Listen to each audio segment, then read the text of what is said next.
Hello बच्चों, स्वागत है आपका द स्टडी अड्डा में। क्लास 10th जो पोल साइंस की क्लासेस चल रही हैं आपकी 4 क्लासेस हो चुकी हैं। ये 5th चैप्टर है आपका यहाँ पर लोकतंत्र का परिणाम। इससे संबंधित जो भी क्वेश्चंस होने वाले हो यहाँ पर हम डिस्कस करेंगे। पहली क्लासेस में अगर आपको कोई भी प्रॉब्लम हुई हो उसको आप जो है कमेंट बॉक्स में लिख सकते हैं, उसी क्लास के नीचे जो है, तो उसका आंसर जो है आपको मिल जाएगा। आउटकम्स ऑफ डेमोक्रेसी, इसके जो भी क्वेश्चन होंगे आज हम उनको डिस्कस करेंगे। इसके साथ ही जो है आपका ये चैप्टर भी कुछ जो है इसके ऊपर समझ आपकी बनेगी। तो आइए हम डिस्कस करते हैं अपना चैप्टर 5th लोकतंत्र का परिणाम। पहला जो क्वेश्चन है वो दिया है, लोकतंत्र किस तरह उत्तरदायी, जिम्मेवार और वैध सरकार का गठन करता है। देखिए, हम जब वोट देते हैं तो जिस कैंडिडेट को हमने जो है चुना है और वो सरकार मिलकर जो बनाएंगे तो वो जो है जिम्मेदार है जनता के प्रति, वो जो है उत्तरदायी है जनता के प्रति, और वैध है क्योंकि उन्हें जो है आपने एक समय दिया। संविधान में लिखा हुआ है एक सरकार 5 साल के लिए बन रही, तो वैध है 5 साल के लिए। अगर उसके पश्चात वो कार्य नहीं करते हैं या अपनी जो है पॉलिसीज जिनके लिए उन्होंने सरकार बनाई थी वो उस कार्य को नहीं कर पाते हैं तो हम उन्हें हटा सकते हैं। तो इसी से संबंधित एक क्वेश्चन होगा, इसका आंसर भी जान लेते हैं। तो वैध, जिम्मेदार और जो उत्तरदायी सरकार किस तरीके से होती है। लोकतंत्र जो है उत्तरदायी, जिम्मेवार और वैध सरकार का गठन करता है क्योंकि जनता को अपने प्रतिनिधियों को चुनने का अधिकार होता है। कौन चुनता है? जनता चुनती है अपने प्रतिनिधि, और ये प्रतिनिधि जनता के प्रति जवाबदेह हैं। तो वो उनके जो है जवाबदेही बनती है कि वो जो है क्या कार्य करें, वो जनता के प्रति जवाबदेह हैं और उनकी जरूरतें और आकांक्षाओं को ध्यान रखते हैं। जनता की क्या जरूरतें हैं? जनता को एजुकेशन से रिलेटेड कुछ चाहिए, तो एजुकेशन पे काम किस तरीके से किया जाए। अब IITs बननी चाहिए तो उसके लिए जो है वो कार्य करेंगे, या सामाजिक संस्थान किस तरीके से बनाए, या फिर वहां पे हॉस्पिटल्स कहाँ बनने हैं उसके अनुसार, सड़क बननी है कहीं, तो वो जो है जनता का ध्यान रखेंगे। यदि वे अपने कर्तव्यों का पालन ना करें, अगर आपके गांव में कोई सड़क नहीं बनी है, आपने जो है अपने प्रधान को चुना था या वहां के सांसद या विधायक, और आपके जो गांव की सड़क नहीं बन पाई, तो आप उन्होंने जो है अपने कर्तव्यों का पालन नहीं किया, तो अगले साल क्या होगा? मतलब जनता का अगले चुनाव में क्या करेगी? वो उन्हें बदल सकती है, वो चेंज कर देगी, उस पार्टी को, उस कैंडिडेट को चेंज कर देगी, वो उसे वोट ही नहीं देगी। क्यों? क्योंकि उन्होंने वो कार्य नहीं किया। लोकतंत्र में सरकार जनमत पर आधारित होती है। जनमत मतलब लोग, और मतलब मत का अर्थ है अधिकार। तो लोगों का जो अधिकार है उस पर आधारित है, जिससे इसकी वैधता बनी रहती है। इसमें लोग जो है अपनी सरकारें मानते हैं, इसे समर्थन देते हैं, और लोकतंत्र स्वयं में उत्तरदायी और वैध शासन प्रणाली का निर्णय करता है। तो यहाँ पर क्या होगा, लोग जो है अपनी एक जो है प्रतिनिधि चुनते हैं, वो सरकार बनाते हैं, और वो जो है जनता के लिए जवाबदेह हैं। प्रतिनिधि को चुनती है जनता, वो उसके प्रति जवाबदेह हैं, और अगर वो कार्य नहीं करते हैं तो जनता उन्हें हटा सकती है। आप पे उत्तरदायी भी है, वो जिम्मेवार है, और वैध शासन की यहाँ पे बात हो रही है क्योंकि वो अगली जो चुनाव होंगे उसमें वो हटा सकती है जनता अगर वो कार्य अपने कर्तव्यों का पालन नहीं करते हैं। तो ये जो है आपके लोकतंत्र किस तरीके से उत्तरदायी, जिम्मेवार और वैध सरकार का गठन करता है उसके बारे में आपने जाना कि किस तरीके से गठन करता है। आप वोट देंगे, वोट देने के पश्चात जो है सरकार बनेगी, सरकार जो है जनता के प्रति जो है उत्तरदायी होगी, वो जो है जिम्मेवार होगी, और साथ ही साथ वो वैध होगी कुछ समय के लिए, और अगले चुनाव में अगर वो कार्य नहीं करती है तो आप उन्हें हटा सकते हैं। नेक्स्ट क्वेश्चन है, लोकतंत्र किन स्थितियों में सामाजिक जो विविधता है उसको संभालता है और उनके बीच सामंजस्य बिठाता है।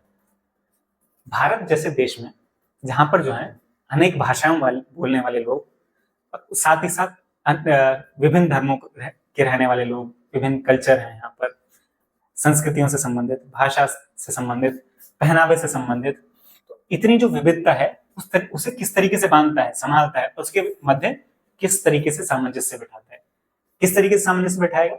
लोकतंत्र में संविधान है, संविधान में उन सभी वर्गों को जो है अधिकार प्रदान किए जाएंगे, सभी वर्गों का ध्यान रखा जाएगा, उनकी भाषाओं का ध्यान रखा जाएगा, उनके कल्चर का। जैसे हम मौलिक अधिकार में देखें, हमारे मौलिक अधिकार में सभी के जो है संस्कृति का ध्यान रखा गया, सभी धर्मों का ध्यान रखा गया, भाषाओं का भी ध्यान रखा गया। हमारे संविधान में 22 भाषाओं का जिक्र किया गया, तो यहाँ पर जो है भाषाओं का भी ध्यान रखा गया ताकि जो है मतभेद ना हो कहीं भी। तो सामाजिक विविधता को संभाला किस तरीके से, वो आपने देखा संविधान के जरिए। अब आंसर भी चेक कर लेते हैं कि आंसर में क्या लिख सकते हैं।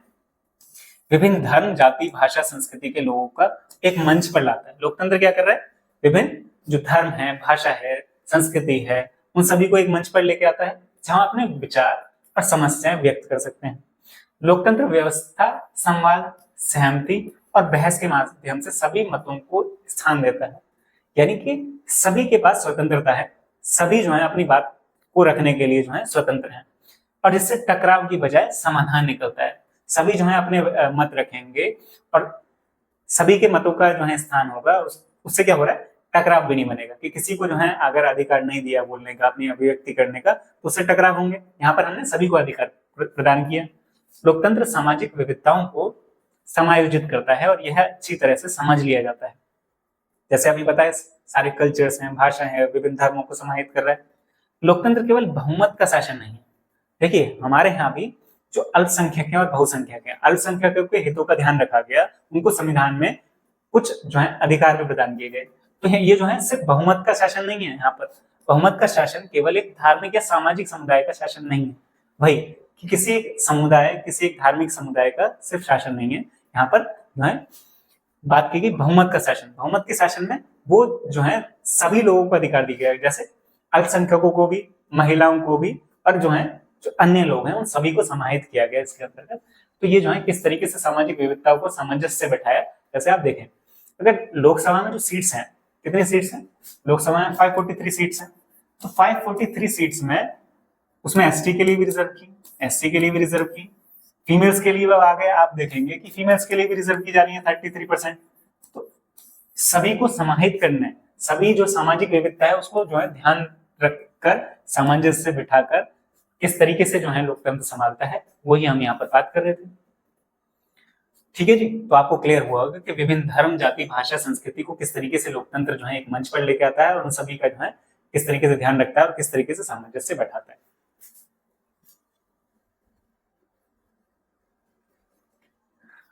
नेक्स्ट क्वेश्चन है, इसमें आपको पक्ष और विपक्ष में तर्क देना है। स्टेटमेंट है, आपको पक्ष और विपक्ष में तर्क देना है। जैसे औद्योगिक देश लोकतांत्रिक व्यवस्था का भार उठा सकते हैं और गरीब देश जो है वो आर्थिक विकास करने के लिए तानाशाही चाहिए। देखिए, स्टेटमेंट है सिर्फ औद्योगिक देश ही जो है लोकतंत्र का भार उठा सकते हैं। क्या लोकतंत्र के लिए पैसे की आवश्यकता है? क्या गरीब देश जो है लोकतंत्र नहीं लेके आ सकते अपने देश में? क्या वहां पर तानाशाही ही चलेगी तभी लोकतंत्र आएगा? ये सब जो है स्टेटमेंट गलत हो जाती है। औद्योगिक जो देश हैं सिर्फ वही जो है अपने देश में लोकतंत्र लेके आए, ये जरूरी नहीं है। और गरीब देश भी जो है अपने यहाँ लोकतंत्र ला सकते हैं, ये बात सही होगी, क्योंकि तानाशाही जो है लोकतंत्र लाए ये कतई जो है पॉसिबल ही नहीं है। अगर आप देखें तो, क्योंकि तानाशाही क्या करता है? तानाशाही जो है सारी शक्तियों को एक व्यक्ति के पास समाहित करता है, और वहीं लोकतंत्र जो है लोगों के पास है उस सारे जो शक्तियां। तो तानाशाही लोकतंत्र के लिए अगर लोकतंत्र के हिसाब से देखें तो तानाशाही तो बिल्कुल अपोजिट चीज हुई। तानाशाही तो कभी लोकतंत्र ला ही नहीं सकता, तो स्टेटमेंट नीचे वाली पूरी तरीके से गलत हो गई। क्योंकि और गरीब देश जैसे भारत को देखें, भारत की स्थिति जब अंग्रेज के किस तरीके की स्थिति रही, उसके बाद किस तरीके से विकास किया भारत ने, तो गरीब देश भारत भी उसका एक उदाहरण है कि भारत जो है इतना जो है विकसित नहीं था, क्योंकि यहाँ के जो अगर हम रिसोर्सेज को भी देखें तो किस तरीके से जो है अंग्रेजों ने यहाँ के रिसोर्सेज का प्रयोग किया अपने देश को बढ़ाने के लिए। तो उसके उस समय जो है भारत गरीबी से जूझ रहा था और भारत में लोकतंत्र आया, तो गरीब देशों में भी लोकतंत्र आ सकता है। ये स्टेटमेंट आपको क्लियर हो गई होगी कि औद्योगिक देश में ही लोकतंत्र आए ऐसा जरूरी नहीं है, और गरीब देश भी लोकतंत्र लेकर आ सकते हैं। तानाशाही तो बिल्कुल जो है लोकतंत्र आ सकता है, ऐसा कतई नहीं कहा जा सकता। पक्ष और विपक्ष आपको क्लियर हुए होंगे, फर्स्ट पॉइंट। सेकंड पढ़ते हैं, लोकतंत्र अपने नागरिकों के बीच की असमानता को कम नहीं कर सकता। क्या लोकतंत्र अपने नागरिकों के बीच असमानता को कम नहीं कर सकता? किया जा सकता है। कैसे किया जा सकता है? कि अधिकारों के माध्यम से किया जा सकता है, तो असमानता को कम किया जा सकता है। गरीब देशों की सरकार को अपने ज्यादा संसाधन गरीबों को कम करने, आहार, कपड़ा, स्वास्थ्य और शिक्षा पर लगाने की जगह उद्योगों और बुनियादी ढांचों पर खर्च करने की आवश्यकता है। देखिए, हमने मानव संसाधन के बारे में जाना। मानव संसाधन, अगर मानव जो है एक संसाधन के रूप में कार्य करने लगे तभी तो हमारे जो प्राकृतिक संसाधन है उनका उपयोग हो पाएगा। अब हम बात कर रहे हैं कि हम मानव को तो जो है आहार, कपड़ा, स्वास्थ्य का ध्यान नहीं रखेंगे जी, हम क्या करेंगे जी? हम उद्योग लगाएंगे। अब उद्योगों को चलाने के लिए कौन चाहिए था? मानव चाहिए। मानव के पास वो कौशल ही नहीं है, उन उद्योगों का जो है प्रयोग कर पाए, तो फिर उन उद्योगों का क्या फायदा?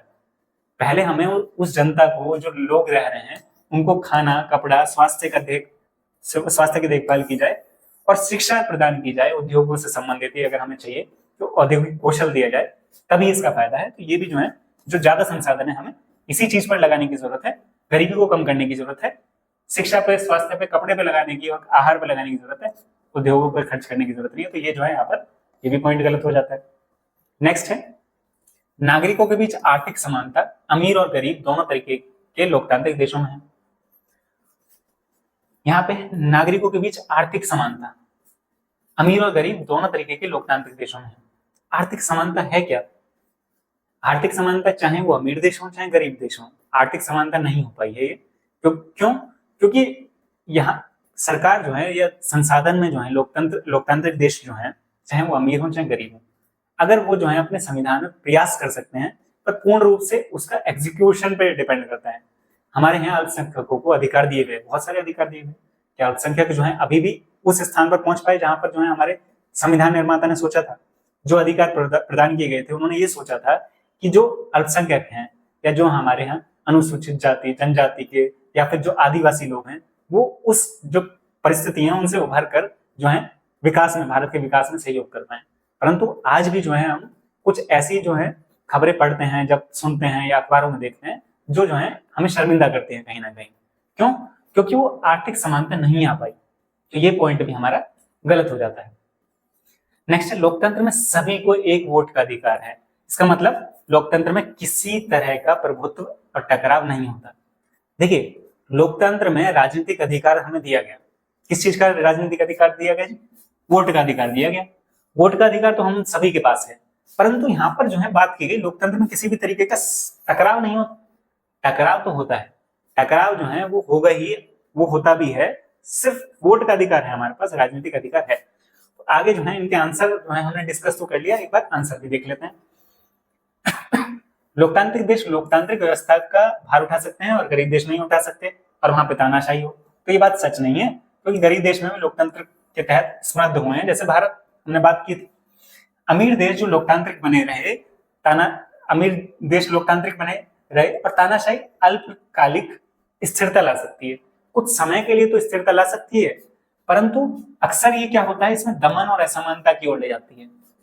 जैसे जहां हम जो है, आप जर्मनी की बात करें, इटली की बात करें, वहां तानाशाही है। तानाशाही से स्टार्टिंग में तो वहां जो है स्थिरता बनाने की कोशिश की, परंतु वो जो है दमन और असमानता की ओर चलती चली गई, और वहां पर जो है अन्य लोगों के साथ, अल्पसंख्यकों के साथ किस तरीके का जो है व्यवहार किया गया, वो जो है वहां का इतिहास में जो है कितनी दर्दनाक घटना, और वो विश्व के लिए भी कितनी दर्दनाक घटना रही तानाशाही, तो आप देख ही चुके हैं, पढ़ भी चुके हैं आप। नेक्स्ट है, लोकतंत्र विभिन्न नागरिकों के बीच असमानता को कम नहीं करता। तो लोकतंत्र जो है अकेले आय असमानता सुनिश्चित नहीं करता। असमानता को दूर करने के लिए जैसे वो नीतियां, कल्याणकारी योजना भी लेके आता है। तो यहाँ पर असमानता को कम नहीं करता, करने का प्रयास जो है करता है, वो डायरेक्ट नहीं करता, पर वो जो है जैसे नीतियां बनाता है, कल्याणकारी योजनाएं लेकर आता है। तो ये चुनौती है। चुनौती क्या है इसमें? इसके एग्जीक्यूशन में चुनौती है। लोकतांत्रिक देशों में ये है तो असमानता को खत्म करने के लिए, परंतु उसके एग्जीक्यूशन में प्रॉब्लम है, तो वो नहीं हो पाता पूरी तौर पे। गरीब देशों में सरकार जो है गरीबी कम करने और स्वास्थ्य, शिक्षा और कम इन सब चीजों पे लगाए, इन सब चीजों को कम किया जाए और उद्योगों पर लगाए। ये बात की गई थी। ये गुमराह करने वाला है, क्योंकि लोगों की भलाई शिक्षा में निवेश के बिना उद्योग फल फूल नहीं सकते। और इसके बारे में हम बात की कि मानव जो है मानव विकास करना जरूरी है। मानव को एक संसाधन के रूप में बनाना आवश्यक है। डायरेक्ट जो है आपको उद्योग लगाने से उससे कुछ नहीं होने वाला। नागरिकों के बीच आर्थिक समानता, अमीर गरीब जो बात कही थी कि लोकतांत्रिक देशों में है दोनों तरीके की। जो आर्थिक समानता की बात कर रहे थे, आर्थिक समानता वाली बात गलत है, क्योंकि लोकतांत्रिक देशों में भी अमीर और गरीब होते हैं, और आर्थिक जो असमानता है वो बनी रहती है। चाहे लोकतांत्रिक देश हो, वहां पर भी अमीरी और गरीबी मिलती है। एक वोट के अधिकार की बात की थी, और साथ ही हम बात कर रहे थे कि टकराव नहीं होता। तो बात गलत है, क्योंकि वोट का तो अधिकार, राजनीतिक अधिकार मिल गया है, परंतु सामाजिक, आर्थिक, सांस्कृतिक जो असमानता है वो भी तो है, और वो क्या लेकर आएंगे? मतभेद लेकर आएंगे आपस में। तो ये जो है आपके क्वेश्चन का आंसर था। आप जो है इसे समझ, जो भी इसमें जो पॉइंट्स थे, जो भी आप इसमें पॉइंट्स लिख सकते हैं, वो सभी यहाँ पर आपको बताने का प्रयास किया। पक्ष और विपक्ष में आप क्लियर हुआ होगा क्या क्या चीजें हैं। अब यहाँ पर हम लोकतंत्र की चुनौतियों के बारे में बात करेंगे। तो यहाँ पर जो है लोकतंत्र की चुनौतियों की पहचान करनी है और नागरिकों की गरिमापूर्ण, सुरक्षित, शांतिपूर्ण जो जीवन है उसके लिए चुनौती पेश करती हैं। तो लोकतंत्र को मजबूत बनाने के लिए नीतिगत, संस्थागत उपाय भी सुझाने हैं आप। जैसे पहली जो बात है, उच्च न्यायालय के निर्देश के बाद उड़ीसा में दलितों और गैर दलितों के प्रवेश के लिए अलग अलग दरवाजा रखने वाले एक मंदिर में एक ही दरवाजे से सबको प्रवेश की अनुमति देनी पड़ी। तो यहां पर हम देख रहे हैं कि जातिगत रूप से भेदभाव किस तरीके से हो रहा है, और ये एक चुनौती है कि किसी भी जाति के साथ जो है भेदभाव ना हो। ये लोकतंत्र के सामने एक चुनौती है। तो चुनौती क्या हुई कि जातिगत भेदभाव ना हो, वही एक चुनौती हुई। तो यहाँ पर जो है उसी के लिए जो है उच्च न्यायालय ने एक ही गेट से अनुमति देने की जो है बात की। यहाँ पर जो है अनुमति दी कि भाई एक ही गेट से जो है सभी लोग जाएंगे, किसी भी जाति के साथ कोई भी भेदभाव नहीं किया जाएगा। तो आप समझ गए होंगे चुनौती क्या है कि जातिगत जो मतभेद है, जो भेदभाव है, उनको खत्म करना। नेक्स्ट क्या है, बी है, भारत के विभिन्न राज्यों में बड़ी संख्या में किसान आत्महत्या कर रहे हैं। देखिए किसानों पे आत्महत्या करने का क्या कारण रहा? वो खेती करते हैं, किसान पूरी तरीके से कृषि पर निर्भर है, और कृषि में नुकसान होगा और वो जो है अपने लोन को चुका नहीं पाएंगे। लोन तो डायरेक्ट ले नहीं पाता एक छोटा किसान, तो किससे लेता है? तो साहूकार से लेता है। साहूकार का जो इंटरेस्ट लेगा वो कम होगा या ज्यादा होगा? तो ये जो है ज्यादा ही होगा, उसे चुका नहीं पाएगा अगर फसल जो है खराब हो जाती है। फसल की खराब होने के कारण क्या रहेंगे? वर्षा ज्यादा हो गई, बाढ़ आ गई, सूखा पड़ गया, तो ये जो है एक किसान जो है, भारतीय किसान को ये झेलनी पड़ती है सारी चीजें। तो अगर उसको जो है आत्महत्या के कारण आपको समझ में आया, सरकार क्या कर सकती है? सरकार सब्सिडी दे। सरकार बोले कि पहले से ही कि अगर आपको जो है कोई भी हानि होती है प्राकृतिक रूप से, तो उसका जो है हर्जाना कौन देगी? सरकार देगी, सब्सिडी देगी आपको। और साथ ही साथ जो है वो इस तरीके से जो है, और आप जो है वो भी देखते हैं कि एक जो है सरकार पहले से ही आपकी जो फसल है उसके लिए एक प्राइस डिसाइड करती है, जिसे हम एमएसपी के नाम से जानते हैं, यानी मिनिमम सपोर्ट प्राइस, ताकि जो किसान है वो जो है अपनी फसल को एक मिनिमम जो प्राइस पर बेच सके आसानी से, ताकि उसको नुकसान ना हो। तो ये हुआ आत्महत्या के लिए किस तरीके से सरकार कार्य कर सकती है। और ये जो है यहाँ पर आत्महत्या को खत्म करने के लिए, कम करने के लिए, बिल्कुल किसानों को लाभ पहुंचाने का प्रयास करेगी सरकार, और सरकार जो है सब्सिडी प्रदान करेगी। तो सरकार के सामने क्या चुनौती है कि सरकार जो है सब्सिडी प्रदान करे और किसानों को लाभ प्रदान करने का प्रयास करे। तो हमारा जो सी जो स्टेटमेंट है उसमें जम्मू कश्मीर में एक घटना के बारे में बताया गया, जहां पर पुलिस के द्वारा जो है एक फर्जी एनकाउंटर किया गया, जिसमें 3 लोगों की हत्या कर दी गई। अब फर्जी एनकाउंटर में क्या हो रहा है, पुलिस के ऊपर से जो वहां के लोग हैं, जो देश के लोग हैं, उनका जो विश्वास है वो खत्म हो जाएगा। तो यहाँ पर जो लोकतांत्रिक जो चुनौती क्या रहेगी कि वो जो पुलिस है उसके ऊपर फिर दोबारा से लोगों का विश्वास जताना, कि लोग जो है फिर दोबारा से पुलिस को जो है एक इस तरीके जो पुलिस पर जो है विश्वास कर सकें। क्यों? अगर विश्वास खत्म हो जाएगा तो क्या होगा? विश्वास खत्म हो जाएगा तो संविधान में जो नियम बनाए गए, कानून बनाए गए, उन पे लोगों का भरोसा ही खत्म हो जाएगा। क्यों? क्योंकि पुलिस जो है लोगों की सुरक्षा के लिए राज्यों में और देश के अंदर कार्य करती है। लोगों को उस भरोसा ही नहीं होगा तो फिर लोग जो है उसे मानेंगे नहीं, उनके जो नियम कानून है उन्हें भी नहीं मानेंगे। इस तरीके से पुलिस जैसी कानूनी संस्था से लोगों का विश्वास खत्म हो जाएगा, और उसी को जो है वापस बनाने जो है लोकतंत्र के लिए एक चुनौती रहेगी। आंसर देख लेते हैं हम यहाँ पर। तो पहला जो हमारा था, किस तरीके से जो है वहां पर उच्च न्यायालय ने जो है गैर दलितों और दलितों के लिए जो है मंदिर में एक ही दरवाजे से प्रवेश की अनुमति दी थी, जो कि जाति के बावजूद जो है वहां पर समान दर्जा लेके आना, ये जो है लोकतंत्र की एक चुनौती रहेगी। दूसरा लोकतंत्र के लिए चुनौती क्या रहेगी कि किसानों को सब्सिडी प्रदान करना, ताकि वो लाभ कमा सके और आत्महत्या जैसी जो है स्थिति ना आए। तीसरी क्या रहेगी कि पुलिस जैसे जो प्रशासन है, सरकारी संस्थान है, लोगों का उस पर किस तरीके से वापस से भरोसा बने, क्योंकि एनकाउंटर होने के बाद जो है पुलिस से जो है लोगों का भरोसा जो है वो कम हो जाएगा, उसे वापस से जो है भरोसा बनाना, यही जो है लोकतंत्र के लिए एक चुनौती का कार्य करेगी। ये सारी जो है आपकी जो स्टेटमेंट्स थी उसमें किस तरीके से क्या क्या चुनौतियां रहेंगी लोकतंत्र के सामने, वो हमने यहाँ पे डिस्कस की।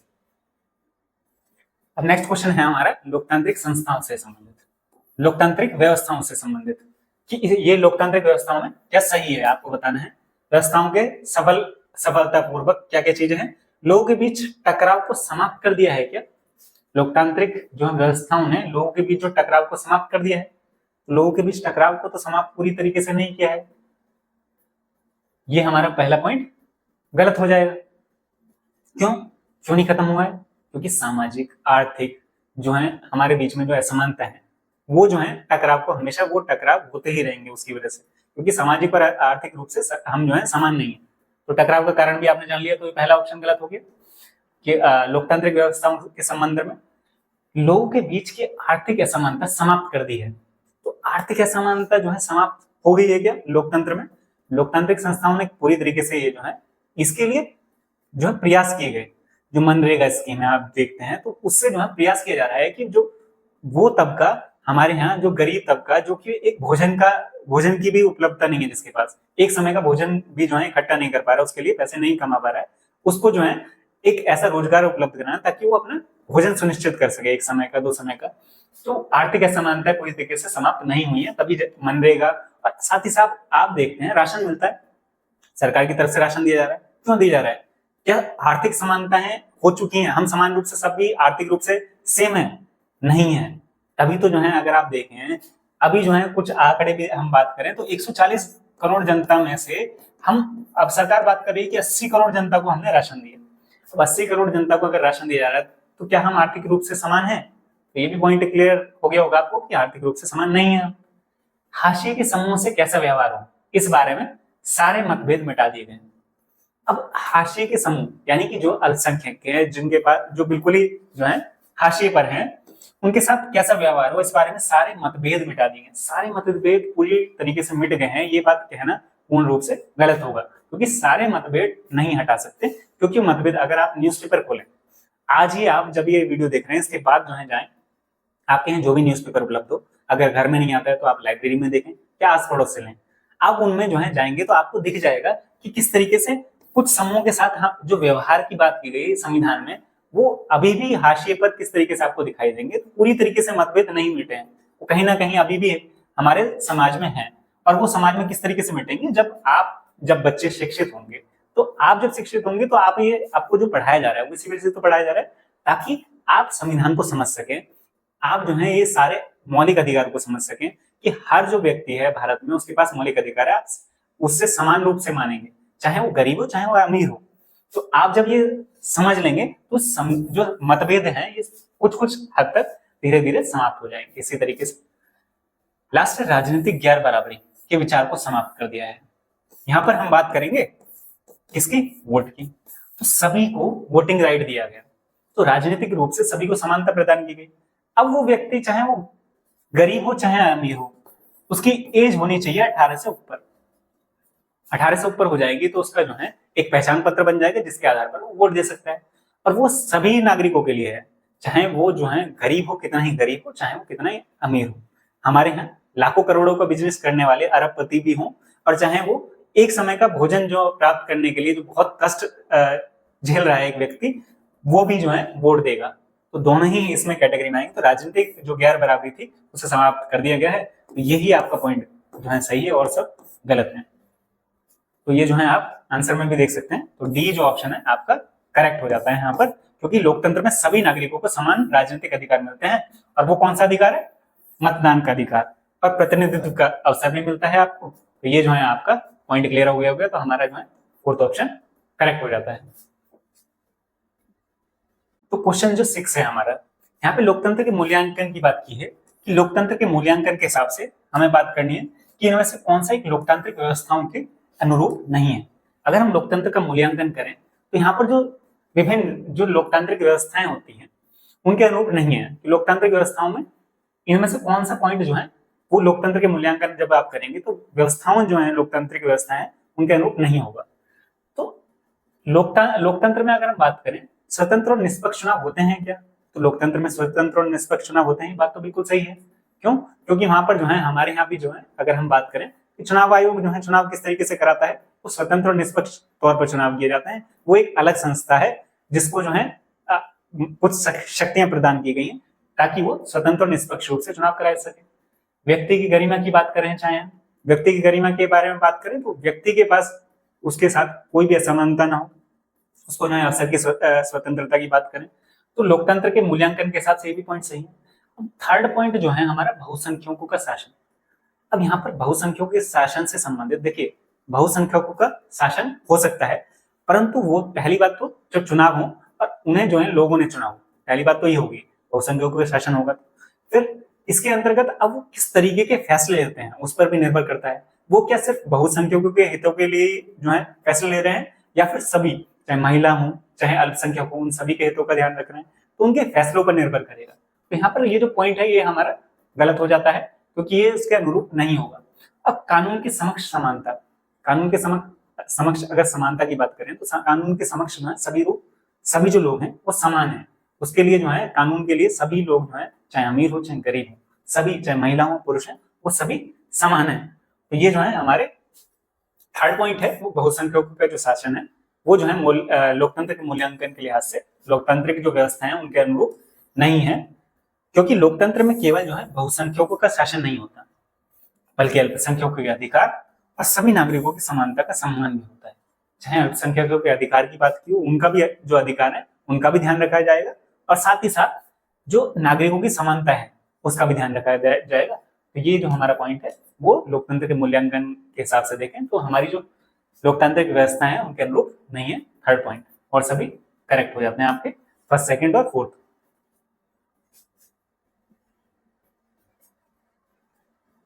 नेक्स्ट जो क्वेश्चन है हमारा, लोकतांत्रिक व्यवस्था के राजनीतिक और सामाजिक असमानताओं के बारे में किए गए अध्ययन बताते हैं कि दो पॉइंट हैं हमारे यहाँ पे, राजनीतिक और सामाजिक असमानता।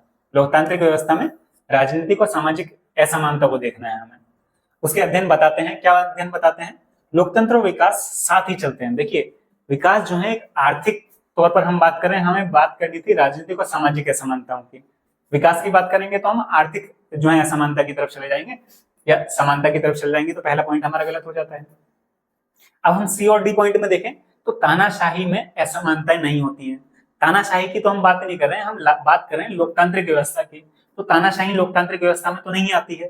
और साथ ही साथ हम ये देखें कि राजनीतिक और सामाजिक असमानता की बात करें तो वहां पर बोल रहा है असमानता नहीं होती। असमानता तो तानाशाही होगी, वहां पर भी होगी, और तानाशाही एक लोकतांत्रिक व्यवस्था नहीं है, तो वो पॉइंट हमारा गलत हो जाता है। नेक्स्ट, तानाशाही लोकतंत्र से बेहतर साबित हुई है। क्या तानाशाही लोकतंत्र से बेहतर साबित होती? अगर होती तो जर्मनी में आज जो है तानाशाही की सरकार होती और साथ ही साथ इटली में भी। तो वो जो है बेहतर नहीं हुई, इसीलिए जो है आज भी उसे उनके इतिहास में एक जो है किस तरीके से वो इतिहास इतना दर्दनाक रहा उसी तौर पर देखा जाता है। तो लोकतांत्रिक व्यवस्था के अनुरूप ये भी जो है राजनीतिक और सामाजिक जो असमानता है उसको नहीं शो करता। अब जो सेकंड पॉइंट है वो हमारा जो है वो दिखाता है, क्या दिखाता है कि लोकतांत्रिक व्यवस्था में असमानताएं बनी रहती हैं। क्यों? क्योंकि सामाजिक, आर्थिक, यहाँ पर जो है जिस तरीके से बताया, राजनीतिक और सामाजिक असमानताएं बनी रहती हैं। ये असमानताएं, सामाजिक असमानताएं, जैसे हमारे यहाँ भी हमने जो है अल्पसंख्यकों को अधिकार दिए ताकि वो जो असमानताएं बनी हुई थी उन्हें धीरे धीरे खत्म किया जा सके। तो असमानताएं बनी रहती है लोकतांत्रिक व्यवस्थाओं में। यहाँ पे दिया भी हुआ है कि अध्ययनों से पता चलता है कि लोकतंत्र होने के बावजूद राजनीतिक और सामाजिक असमानताएं पूरी तरीके से समाप्त नहीं होती। हमने जो है संविधान में अधिकार दिए, परंतु पूर्ण रूप से खत्म हो जाए ऐसा जरूरी नहीं है, वो धीरे धीरे समाप्त होती है। क्यों? क्योंकि ये डिपेंड करता है हमारे एग्जीक्यूशन पे कि किस तरीके से एग्जीक्यूट हो रहा है वो संविधान। तो ये जो है आपका सेवंथ क्वेश्चन आपको क्लियर हो गया होगा कि आपका बी ऑप्शन करेक्ट होगा। अब ये जो है एक अनुच्छेद दिया गया है, आप एक नन्नू एक दिहाड़ी मजदूर है, कहाँ रहता है? पूर्वी दिल्ली में रहता है, झुग्गी बस्ती में रहता है। वेलकम कहाँ पर है? शादरा के पास। अगर आपने नाम सुना हो तो शादरा के पास है। उसका जो है राशन कार्ड गुम हो गया। अब राशन कार्ड खो गया तो उसे जो है दोबारा बनवाना है। जनवरी 2006 में उसने डुप्लीकेट, अगर आपका राशन कार्ड खो गया है तो आपको दोबारा बनवाना होगा, तो भी डुप्लीकेट राशन कार्ड के लिए अर्जी देता है। अगले 3 महीने तक उसका राशन कार्ड दफ्तर के विभाग के चक्कर लगाने और तैनाती कराने। अब उसे क्या हो रहा है कि उसने 3 महीने तक उसका जो राशन कार्ड है वो नहीं बना। उसके लिए क्या करेगा वो? क्योंकि राशन कार्ड जो है दिहाड़ी मजदूर है, दिहाड़ी मजदूर को जो है राशन कार्ड क्यों चाहिए? राशन कार्ड बनेगा तो उसे अनाज मिलेगा राशन की दुकान से, जो सरकार की राशन की दुकान है। अगर वो 3 महीने तक इस तरीके से अगर अनाज नहीं ले पाया और वो दिहाड़ी मजदूर है, अगर कुछ दिन उसे कार्य नहीं मिला, किस तरीके से खाना किस तरीके से मिलेगा? वो भी जो है एक सोचने वाली बात है यहाँ पर। लेकिन अधिकारी उसका काम करने और उसकी अर्जी की स्थिति बताने को तैयार नहीं है, वो देखते ही नहीं है उसकी तरफ, उसका कार्य करने को तैयार ही नहीं थे। आखिरकार उसने अपना सूचना का अधिकार, आरटीआई राइट टू इंफॉर्मेशन, जो 2005 में हमें जो है बनाया गया था, एग्जीक्यूशन जो है उसका कब हुआ, 12 अक्टूबर 2005 में जो है एग्जीक्यूट हुआ था।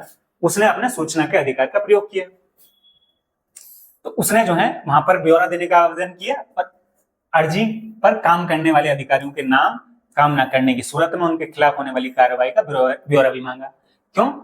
जो अधिकारी थे वो उसका कार्य नहीं कर रहे थे, और कार्य क्यों नहीं हो रहा है, कौन कौन से अधिकारी, उन सबकी लिस्ट मांगी उसने, नाम मांगा, और उनके खिलाफ जो है कार्रवाई का ब्यौरा भी मांगा कि क्या कार्रवाई की गई। सूचना के अधिकार वाला आवेदन देने के हफ्ते भर, देखिए 3 महीने उसने वेट किया, पर आरटीआई लगाते ही क्या हो रहा है, हफ्ते भर में उसके हफ्ते भर में के अंदर खाद्य विभाग का एक इंस्पेक्टर उसके घर आ गया। क्या कहता है जी? कहता है जी आपका जो है राशन कार्ड बन चुका है, आप जो है यहाँ पर क्यों है, आप जो है जाइए जो ऑफिस है और वहां से अपना राशन कार्ड लेके आइए। 3 महीने तक एक व्यक्ति जो है उस जो अफसर था उसके चक्कर लगाता रहा, उनसे पूछता रहा कि भैया बता दीजिए मेरा राशन कार्ड बना है नहीं। आरटीआई लगाते ही 1 हफ्ते में उसके यहाँ इंस्पेक्टर भी पहुंच गया खाद्य विभाग का। अब नन्नू को बताया कि तुम्हारा राशन कार्ड तैयार है, तुम दफ्तर आकर ले जा सकते हैं। और नन्नू राशन कार्ड लेने गया तो इलाके के जो खाद्य और आपूर्ति विभाग के सबसे बड़े अधिकारी ने गर्मजोशी से उनका स्वागत हो रहा है भाई, जो कि वो जो है कह रहे हैं स्वागत नहीं करोगे हमारा, और वहां पे जो है खाद्य अधिकारी जो है बैठ के हम उनका स्वागत करने के लिए बैठे। पहले जिस व्यक्ति को 3 महीने तक दौड़ा है, अब उसका स्वागत किया जा रहा है। और कहा कि अब आपका काम हो गया है, इसलिए आप सूचना का अधिकार का जो अपना आवेदन था आप उसे वापस ले लीजिए। क्यों इतनी जो है उनका जो है स्वागत कर रहे थे? क्योंकि सूचना का अधिकार की जो उन्होंने आवेदन किया था कि आप वो वापस ले लो, ताकि उन पर जो है कोई भी, जो यहाँ पर बात हुई थी ना कि कार्रवाई, कि उनके खिलाफ कोई भी कार्रवाई, तो उनके खिलाफ कोई कार्रवाई ना हो, इसलिए आप जो है वो वापस ले लीजिए, क्योंकि अब तो आपका काम हो चुका है। तो यहाँ पर किस तरीके से जो है एक व्यक्ति को जो है परेशान किया, 3 महीने तक कार्य नहीं किया गया, पर आरटीआई लगाते ही किस तरीके से कार्य हो गया। तो आरटीआई के अधिकार की आपको बताता है कि आरटीआई का अधिकार आपको कितना कीमती है, कि कितनी आसानी से वो कार्य जो 3 महीने तक अटका था वो 1 हफ्ते में हो गया। तो अब जो है यहाँ पर कुछ क्वेश्चन भी दिए गए हैं कि नन्नू का उदाहरण क्या बताता है? बताता है कि सरकारी अधिकारी किस तरीके से कभी कभी जो है कुछ लोगों के साथ कितनी जो है ज्यादती करते हैं, या उनके कार्य कितनी आसानी से नहीं करते। पर ये जो है हम हर सरकारी अधिकारी के लिए नहीं बोल सकते, ये जो है उनके व्यक्तिगत तौर पर भी देखा जा सकता है, व्यक्तिगत तौर पर किस तरीके के इंसान है, वो क्या इतने आलसी हैं। क्योंकि आपके पद पर होना या फिर सरकारी पद पर होना ये जरूरी नहीं है कि हर कोई व्यक्ति इस तरीके का, जिस तरीके से इस व्यक्ति को जो है नन्नू को देखना पड़ा कि किस तरीके से उसका राशन कार्ड नहीं बना था। नन्नू के इस आवेदन का अधिकारियों पर क्या असर पड़ा? जो आवेदन दिया, तो अब आवेदन दिया तो हुआ क्या कि उन्हें जो है आरटीआई जैसी लगी तो उन्हें जो है जवाबदेही देनी पड़ी। अब जैसे यहाँ पे साथ ही साथ हम क्वेश्चन के आंसर भी लेके चलते हैं। तो यहाँ पे लास्ट क्वेश्चन था कि अपने माता पिता से पूछ सकते हैं कि सरकारी कर्मचारियों के पास जाने का उनका अनुभव कैसा रहा। अब यहाँ पे नन्नू का उदाहरण बताता है कि सूचना का अधिकार जो है आम नागरिकों को सशक्त बनाता है और सरकारी अधिकारियों को जवाबदेह बनाने में मदद करता है। कि सरकारी अधिकारियों को जवाबदेही होगी उनकी, कि अगर उनके ऊपर आरटीआई लगती है तो उन्हें जवाब देना होगा कि वो कार्य क्यों नहीं किया गया। नन्नू की अर्जी पर पहले कोई ध्यान नहीं दे रहा था, जैसे हमने देखा, लेकिन जैसे ही उसने सूचना का अधिकार का प्रयोग किया, अधिकारियों पर दबाव पड़ा, उसका काम जल्दी हो गया। कितना टाइम में? 1 हफ्ते में ही हो गया। इससे स्पष्ट होता है कि सूचना का अधिकार पारदर्शिता, उत्तरदायित्व बढ़ाता है। पारदर्शिता बढ़ाता है कि वो जो कार्य हो रहा है उसे पूरी तरीके से क्लियर करता है कि कौन व्यक्ति था, किस व्यक्ति ने कार्य नहीं किया था, कारण क्या रहा, और उसके खिलाफ जो है क्या कार्रवाई की गई, अगर उसने कार्य क्यों नहीं किया था, अगर वो कारण जो है सही नहीं पेश कर बता पाया तो उसके खिलाफ क्या कार्रवाई की गई। और मेरे माता, अब ये आप जो है जैसे यहाँ पर बताया कि तो आप जो है माता पिता से संबंधित जो क्वेश्चन है आपने माता पिता से पूछिए। और आप जो है अब 10th क्लास में हैं, तो 10th क्लास में आप कुछ सरकारी विभागों में गए होंगे, आप जो है सरकारी अस्पताल में जाना हुआ होगा, डाकघर में जाना हुआ होगा, और अगर नहीं गए तो आप साथ में अपने माता पिता के साथ जाइए और अपना अनुभव, फिर उसके पश्चात आप अपना अनुभव भी लिख सकते हैं। माता पिता से जानने के तो आप पूछ ही सकते हैं उनसे, साथ ही साथ खुद भी अनुभव कीजिए। आप खुद अनुभव करेंगे तो वो अच्छे से आप लिख भी पाएंगे और समझ भी पाएंगे कि किस तरीके से है। और ये मैं अभी यहाँ पर एक पॉइंट और भी जोड़ देता हूँ, जिस तरीके से यहाँ पे भी जो आंसर लिखा है कि सरकारी कर्मचारियों से करवाना कार्य जो है कठिन होता है। देखिए ये बात जो है कुछ हद तक सही है, सभी पे लागू नहीं होती है, तो इसलिए आप निजी अपने अनुभव जो है आप लीजिए और उन अनुभवों को अपने आंसर में लिखिएगा। तो ये आपने जो है ये पूरे जो उदाहरण था ये आपने देखा, उसके साथ साथ हमने क्वेश्चन भी किया, और यहाँ पर जो है हमने इंपॉर्टेंट बात क्या थी कि आरटीआई के बारे में जाना। आरटीआई जो है किस तरीके से जो है जो कार्य है, जो सरकारी कर्मचारी हैं उन पर किस तरीके से आम नागरिकों को ये अधिकार है और वो किस तरीके से सरकारी अधिकारियों को जवाबदेह बनाता है, ये दिखाता है यहाँ पर। और इसकी आपने विशेष देखिए, आरटीआई लगाने के लिए सिर्फ आपको कितने रुपए चाहिए? 10 रुपए। 10 रुपीज में जो है आप आरटीआई लगा सकते हैं। अगर कोई अधिकारी जिसने वो कार्य नहीं किया या कुछ जो है उसकी गलती निकली, तो वो प्रतिदिन ये जो है, पहली बात आपको 30 डेज में उन्हें रिप्लाई देना होगा। अगर वो 30 डेज में रिप्लाई करते हैं और उसमें जो है वो ये पाया जाता है कि वो जो है जो भी कारण दिए या उनके खिलाफ जो है कार्रवाई की जाए, उन्होंने गलत कारण दिया है, कुछ भी उनकी तरफ से जो गलती होती है, उन्होंने जो है जो भी आपको आंसर दिया वो गलत था, तो या फिर उसमें जो है कुछ भी फॉल्स था, तो उन्हें जो है 25,000 की पेनल्टी भी देनी होगी आपको। तो ये जो है आरटीआई से संबंधित कुछ बातें थी। 2005 में जो है लागू हुआ था। 10 रुपए से जो है आप आरटीआई लगा सकते हैं। 30 दिन में उन्हें वापस जो है आपको रिप्लाई देना होता है। अगर वो रिप्लाई में कुछ फॉल्ट आता है, कुछ फॉल्स रिप्लाई देते हैं आपको, तो वो जो है आपको 25,000 जो है रुपीज जो है पे करेंगे उसके लिए। तो ये जो है आप आज की क्लास थी।